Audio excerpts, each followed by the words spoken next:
দেখ বাবা, তোর লেগে আমি মায়া দেখতে যাইতেছি, তুই এমন কোনো কাজ করবি না যে হেরা বুঝা যায় তুই যে অন্ধ। আচ্ছা বাবা। অন্ধই তো।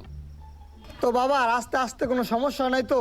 না না, কোনো সমস্যা হয় নাই, অনেক ভালোভাবে আইছি। তাইলে তো ঠিক আছে। তো আমার মেয়েকে আপনাদের কাছে কেমন লাগছে? না, আপনার মেয়ে আমাদের পছন্দ হয়েছে, আমাদের তরফ থেকে মনে করেন বিয়া পাক্কা। তাইলে তো এটা খুশির খবর। তো এই খুশিতে আমরা সবাই সেই তো মিষ্টি মুখ কানা, করি। কি যে করে। তাইলে আপনারা বসেন, আমি মিষ্টি নিয়ে আসতেছি।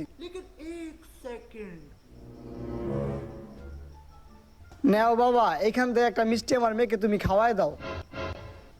ওই হন, মিষ্টির প্যাকেটের উপরে কিন্তু রশি বান্ধা, তুই রশিটা খুললা মিষ্টি একটা লইয়া মাইয়ারে খাওয়াই দে।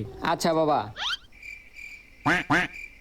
শ্বশুর আব্বা, মিষ্টিতে রস নাই কে? আর মিষ্টি কি দুইটা লইছেন? না শ্বশুর আব্বা, কই হাত মিষ্টিটি দিছে? ভালো না, আর মিষ্টিতে রস নাই, আর দুইটা মিষ্টি লইছেন, এটা কি হইলো?